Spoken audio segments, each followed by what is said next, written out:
Hello everyone, welcome to my channel Creative Area. So I am back with another video of Fashion Studies Class 11.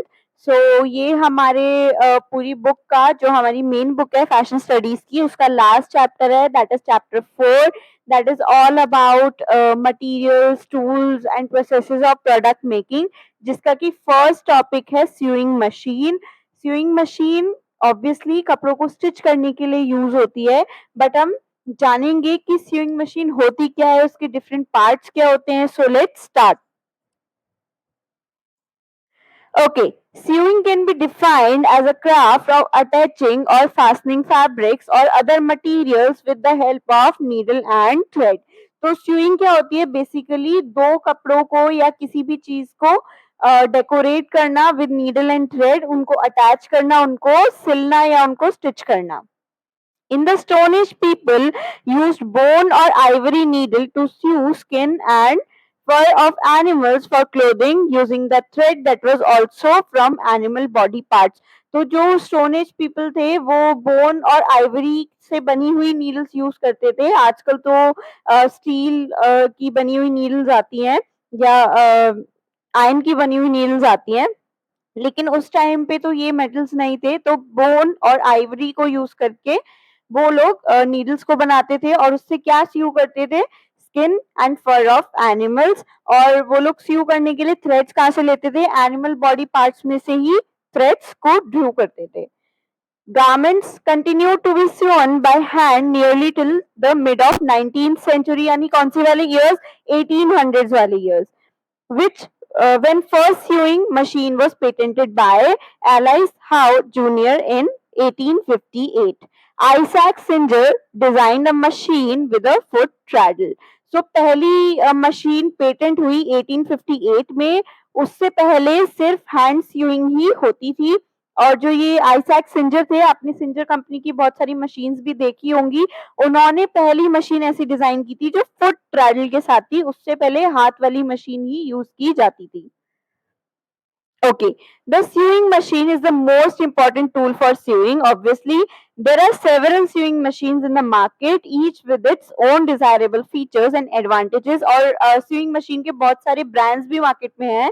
Machines range from most basic, which only have simple lock stitch, to the electronic machines which use advanced computer technology with advanced functions. जैसे कि computerized embroidery machines भी आती हैं, robotic stitching machines भी आती हैं. और ये मोस्ट बेसिक है जो कि जिसमें कि एक हैंड व्हील है बेसिकली, और इसमें सिंपल लॉक स्टिच ही हो सकती है. लेकिन आजकल जो एडवांस मशीन आ गई हैं, ऐसा जरूरी नहीं है कि वो कंप्यूटराइज्ड ही हो. नॉन कंप्यूटराइज्ड मशीन्स में भी हमको बहुत सारे और फीचर्स देखने के लिए मिल जाते हैं. जैसे कि हम स्विंग मशीन में पाइपिंग भी कर सकते हैं, रफल्स भी बना सकते हैं, प्लीट्स भी बना सकते हैं, हेमिंग भी कर सकते हैं, and can even make buttonholes and attach fasteners. Fasteners जैसे कि buttons, zippers, etc. The basic requirement of any sewing machine is the basic requirement of any sewing machine is the precise time movement of the needle and the shuttle to manipulate the thread from top and bottom to form a stitch. Basically machine में दो तरफ से threading होती है, एक अपर threading होती है और एक लोअर थ्रेडिंग होती है. तो बेसिक रिक्वायरमेंट एक स्विंग मशीन की यही होती है कि नीडल और शटल प्रिसाइज टाइम पे मूव करें ताकि एक स्टिच फॉर्म हो सके. The presser foot in the machine holds the fabric. ये जो आप यहाँ पे देख रहे हैं, अभी मैं इस वीडियो को प्ले भी करूंगी. ये जो आप देख रहे हैं जिसके दो टीथ हैं, ये प्रेसर फुट होता है. ये बेसिकली फैब्रिक को अपनी जगह पर होल्ड करके रखता है जब आप स्टिचिंग कर रहे होते हैं. So let's play this video and see कि मशीन कैसे काम करती है.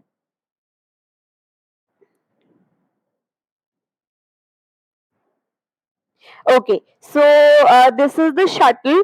एक थ्रेड ऊपर से आ रही है, एक थ्रेड नीचे से आ रही है और वो दोनों मिलके लॉक हो गई है. तो ये नीडल और शटल का काम होता है कि वो इस तरह से प्रिसाइज टाइम मूवमेंट अपना करें कि वो थ्रेड को, दोनों थ्रेड्स को लॉक कर सके. ये लोअर थ्रेड है और ये जो नीडल से आ रही है ये एक अपर थ्रेड है. I hope this is very clear. The single needle lock stitch machine is the most widely used machine in the global garment manufacturing industry. This lock stitch machine operates with electricity and is widely referred to as an industrial machine. Okay, so जो hand वाली machine होती है, hand wheel वाली machine होती है, वो electric नहीं होती है बेसिकली, लेकिन जो इंडस्ट्रीज वगैरह में यूज करी जाती है, single needle lock stitch machine बोलते हैं उसको, वो इलेक्ट्रिसिटी पे रन करती है. The chain stitch machine and overedge machine are generally use for knits. ये अलग अलग टाइप की मशीन्स होती हैं जिसमें कि आप चेन स्टिच कर सकते हैं एंड ओवरएजिंग कर सकते हैं. A basic understanding of how the machine operates will enable its efficient use and correct stitching defects. अगर आपको पता होगा कि मशीन कैसे काम करती है, हमें कहाँ थ्रेडिंग करनी है, कहाँ दिक्कत आ सकती है, तो आप उसको अच्छे से और उसका पूरा यूज अच्छे से कर पाएंगे. The simple lock stitch machine is also called a flat bed machine, क्योंकि वो एक टेबल पे रखी होती है, बेसिकली उसको बेड बोला जाता है, तो इसीलिए लॉक स्टिच मशीन को फ्लैट बेड मशीन भी बोलते हैं और इंडस्ट्रियल मशीन भी बोलते हैं.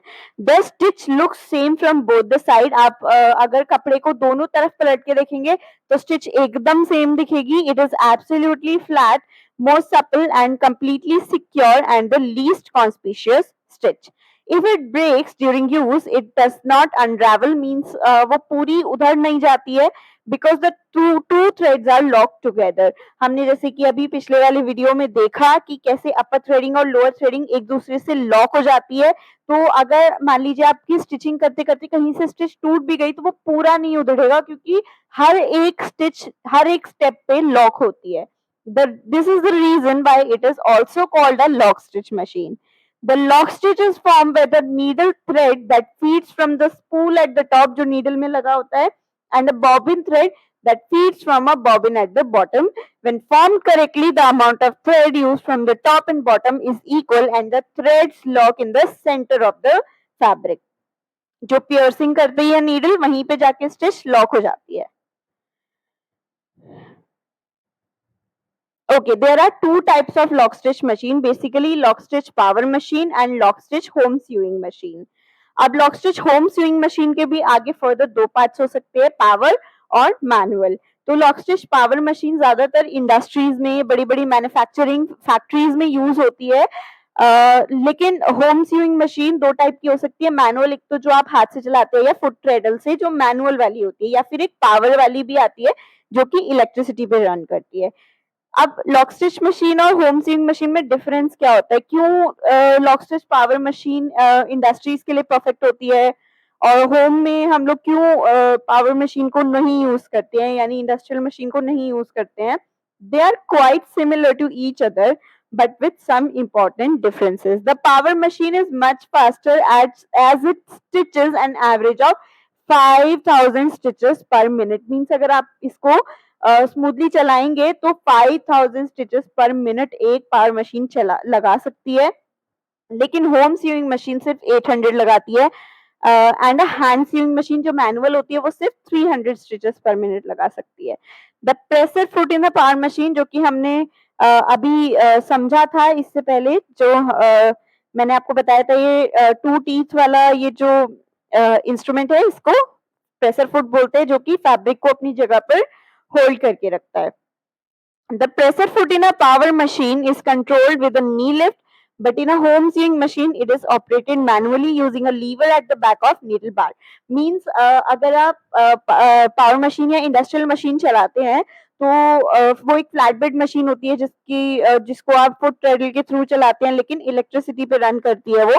तो जब आप उसको चलाते हैं तो आपको बार बार प्रेशर फुट उठाना भी पड़ता है, क्योंकि आपको फैब्रिक निकालना भी होता है, फैब्रिक लगाना भी होता है. तो उसके लिए आपकी नी के पास ही एक चीज लगी होती है, एक होता है पार्ट मशीन का, वो हम आगे पढ़ेंगे भी. तो वो सिर्फ इंडस्ट्रियल मशीन में होता है. होम स्विंग मशीन में या तो पावर हो या तो मैनुअल हो, वो उसमें नहीं होता है. आपको बार बार हैंड लिफ्टर से ही उसको लिफ्ट करना पड़ेगा.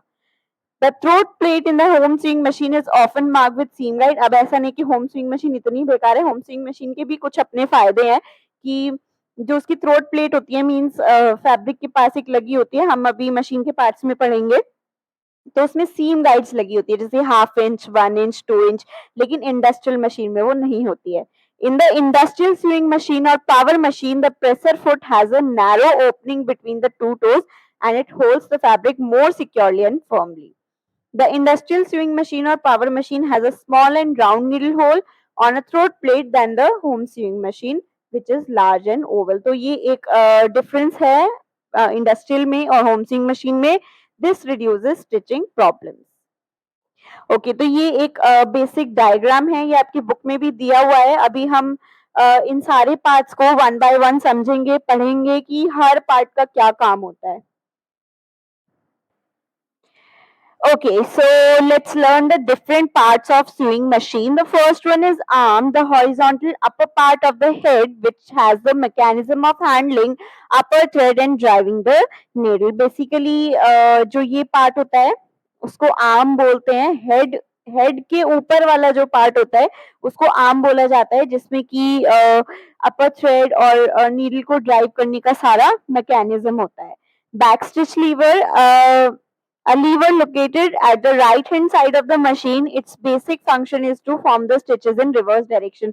आप ये देख सकते हैं, ये ज्यादातर मशीन के राइट हैंड साइड पे लोकेटेड होता है और ये मशीन में जब आप स्टिचिंग कर रहे होते हैं कपड़े में तो रिवर्स स्टिचिंग में ये काम आता है, जिससे कि स्टिच और ज्यादा स्टिफ लगती है. जैसे कि मान लीजिए आप इस तरह से स्टिचिंग कर रहे हैं, स्ट्रेट स्टिचिंग, और अगर आप इस लीवर को स्टिच करते करते ही प्रेस करते हैं तो ये रिवर्स डायरेक्शन में चलने लगता है एंड देन एक बार फिर वापस आता है. तो क्या हो गया, ये स्टिच एकदम पक्की हो जाती है, एकदम स्टिफ हो जाती है. तो बैक स्टिच लीवर का यही काम होता है. The lower portion of the machine, that is the stand under which the mechanism for handling lower thread including the shuttle and feed are mounted. तो ये बेसिकली ये पूरा एक बेड होता है जिसपे कि मशीन हमारी बेसिकली रखी होती है एंड बेड के नीचे सारा लोअर थ्रेडिंग का मैकेनिज्म होता है जो कि यहाँ पे लोकेटेड होता है. ये बेसिकली एक इंडस्ट्रियल स्यूइंग मशीन है. सो बॉबिन क्या होता है, a metal spool that holds the lower thread supply. जो हमारी लोअर थ्रेडिंग होती है ये एक बॉबिन है और ये बॉबिन केस है. बॉबिन को बॉबिन केस में रखा जाता है एंड देन इस पूरे बॉबिन केस को शटल में लगाया जाता है जिससे कि पूरी लोअर थ्रेडिंग हैंडल होती है. तो इस बॉबिन केस में थ्रेड को वाइंड किया जाता है. ये एक थ्रेड वाइंडर है जो मशीन के आर्म पे रेस्ट करता है, उस पे हम लोग थ्रेड को वाइंड करते हैं एंड देन इसको बॉबिन केस में लगा के एंड देन शटल में लगाते हैं. तो ये तीनों आपस में रिलेटेड हैं, तीनों parts. The next is feed dog, a small metal device under the presser foot that has teeth which carries the metal material along as it is stitched. It moves the material forward by one stitch length after other stitch has been drawn. तो ये presser foot है जो कि मैंने आपको बताया था जिसके दो टीथ होते हैं. आप नीचे देख सकते हैं इसके, ये जो पार्ट है मैं आपको मार्क करके दिखा देती हूँ एक बारी. जो ये पार्ट है इसको हम फीड डॉग बोलते हैं, जिसके छोटे-छोटे दांत होते हैं बहुत सारे. ये क्या करता है, ये हमारे कपड़े को आगे पुश करने में, फॉरवर्ड ले जाने में क्या करता है, हेल्प करता है. Hand wheel is located on the right side of the machine, जो कि नीडल को मूव करने में हेल्प करता है. It is driven by hand और belt in the domestic machine and with a belt in industrial machine. It controls the movement of the needle bar and drives the machine. So what is hand lifter, जैसा कि हमने अभी differences में पढ़ा था कि जो इंडस्ट्रियल स्विंग मशीन होती है उसमें हैंड लिफ्टर भी होता है और नी लिफ्टर भी होता है, लेकिन जो होम स्विंग मशीन होती है उसमें सिर्फ हैंड लिफ्टर होता है. ये क्या काम करता है, ये जो आपके ये जो प्रेशर फुट है इसको उठाने का काम करता है, जिससे कि आप अपने कपड़े को निकाल सकते हैं या रख सकते हैं. Head, the upper part of the machine above the stand, it is complete sewing machine without the bed. तो ये पूरा पार्ट हेड कहलाता है और इसके ऊपर वाला आर्म कहलाता है. Knee lifter, to lift the pressure foot by knee. तो आप ये देख सकते हैं ये इंडस्ट्रियल स्यूइंग मशीन में ही होता है, ये होम स्यूइंग मशीन में नहीं होता है. नीडल बार, जिसपे की नीडल लगी होती है, इस पूरे उसको नीडल बार बोलते हैं, इस पूरे पार्ट को नीडल बार बोलते हैं. A bar at the end of the which needle is attached. The next is pan. It is a metal pan under the head that catches oil, lint and broken threads. तो ये एक metal pan होता है जो कि broken threads को या oil को अपने उसमें रखता है. प्रेशर फुट, जो कि मैं आपको बता चुकी हूँ, ये जिसके इस तरह से दो टीथ होते हैं जो फैब्रिक को होल्ड करके रखता है. प्रेशर फुट लिफ्टर, जो कि हम अभी देख चुके हैं इससे पहले. Hand lifter, pressure foot lifter एक ही बात है. ओके, जो इस प्रेशर फुट को उठाने के काम आता है। नेक्स्ट इज शटल, जो कि हमने अभी पहले वाले वीडियो में देखा था, मूव कर रहा था, जो लोअर थ्रेड सप्लाई को ऊपर तक लेके जा रहा था, तो इस पार्ट को शटल हम बोलते हैं। ये बॉबिन केस है जो शटल में लगाया जाता है, इसके अंदर बॉबिन रख के लगाया जाता है। स्टिच रेगुलेटर, अब ऐसा जरूरी नहीं है कि आप छोटे छोटे स्टिचेस लगाना चाहते हैं, आप लंबे लंबे, तो वो आप स्टिच रेगुलेटर की हेल्प से रेगुलेट कर सकते हैं कि आपको 2 लेंथ चाहिए या आपको 4 लेंथ चाहिए, तो आप वो स्टिच रेगुलेटर से रेगुलेट कर सकते हैं। The next is tension regulator. ये आपके फैब्रिक पे डिपेंड करता है कि आपका फैब्रिक लाइट वेट है या हैवी वेट है, तो उसी हिसाब से आप थ्रेड के टेंशन को या थ्रेड के फोर्स को आप रेगुलेट कर सकते हैं कि कितने प्रेशर से थ्रेड आएगी। थ्रेड स्टैंड और स्पूल पिन, ये छोटे छोटे आप जो पार्ट देख रहे हैं, ये थ्रेड स्टैंड है, आप इसमें थ्रेड को लगा सकते हैं। जो ऊपर वाली थ्रेड है, अपर थ्रेडिंग की बात हो रही है यहाँ पे। ओके, तो अभी हम कुछ पार्ट्स को वीडियो में देखेंगे। सो लेट्स प्ले दिस वीडियो, और मैं आपको साइड बाय साइड समझाती भी रहूंगी कि ये क्या काम करते हैं parts. Just give me a moment.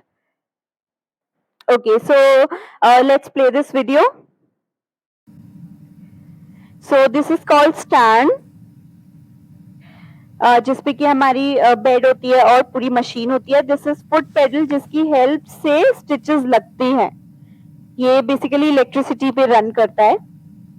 ये पावर मशीन है, ये मैनुअल वाला ट्रेडल नहीं है, एक मैनुअल वाला भी आता है। इस तरह से अगर आप ट्रेडल को पुश करते हैं तो नीडल मूव करती है। दिस इज नी पैड और द नी लिफ्टर, जिससे कि प्रेशर फुट लिफ्ट होता है। ये आप देख सकते हैं यहाँ पे प्रेशर फुट लिफ्ट होता है इससे। पिटमैन रॉड, इससे बेसिकली सारा मैकेनिज्म इस पे डिपेंड होता है। क्लच, ये एक स्प्रिंग की तरह होता है। टूल बॉक्स, जिसमें कि आप अपने टूल्स वगैरह रख सकते हैं। ये बेसिकली इंडस्ट्रियल मशीन में ही आता है, डोमेस्टिक मशीन में देखने के लिए नहीं मिलता है। हैंड व्हील, जो कि हमने अभी देखा, राइट साइड में लोकेटेड होता है और नीडल की मूवमेंट को रेगुलेट करता है। मोटर, जिससे कि सारी की सारी मशीन फंक्शन करती है। ऑपरेशन पैनल, अगर आपको अपनी मशीन में कुछ सेटिंग्स करनी है तो आप ऑपरेशन पैनल को यूज कर सकते हैं, जैसे कि नीडल कितनी स्पीड से मूव करेगी। ये फीचर्स आजकल न्यू मॉडल्स में आते हैं। पावर स्विच, जिससे कि आप मशीन को ऑन या ऑफ कर सकते हैं। थ्रेड टेकअप लीवर, ये बेसिकली अपर थ्रेडिंग के लिए होता है, जिससे कि हमारा थ्रेड उलझे ना।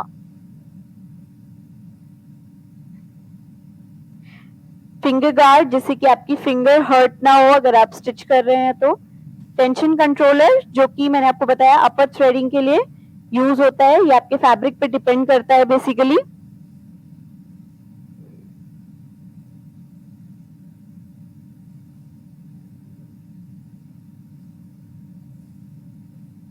बॉबिन रीवाइंडर और टेंशन कंट्रोलर, ये बेसिकली बॉबिन, जब आप बॉबिन में थ्रेड भर रहे होते हैं तब यूज होता है। प्रेशर फुट, ये फैब्रिक को होल्ड करने के लिए यूज होता है इस तरह से। बॉबिन, जो कि लोअर थ्रेडिंग के लिए यूज होता है। So these were some parts of the sewing machine. Thread stand, जिसमें कि यहाँ स्पूल में आप थ्रेड लगा सकते हैं। Oil supply opening,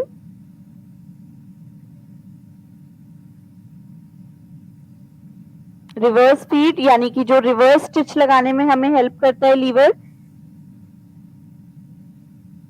hand lifter, ये इंडस्ट्रियल होम स्यूइंग मशीन दोनों में होता है, बट होम स्यूइंग मशीन में नी लिफ्टर नहीं होता है। बेड, जिसपे की पूरी मशीन सेट होती है। बॉबिन रीवाइंडर, जिसपे की बॉबिन को रख के आप उसमें थ्रेड को फिल कर सकते हैं। फेस प्लेट या थ्रोट प्लेट, अब इंडस्ट्रियल है तो इस पे कोई मार्क्स नहीं है, बट होम स्विंग मशीन होती तो इस पे सीम गाइड्स होते, 1 inch 2 inch etcetera. Feed dog, जो फैब्रिक को आगे पुश करने में या मूव करने में हेल्प करती है। हेड, इस वाले पार्ट को हेड बोलते हैं। दिस इज नीडल, जो हमारी फैब्रिक में पियर्सिंग करती है बेसिकली।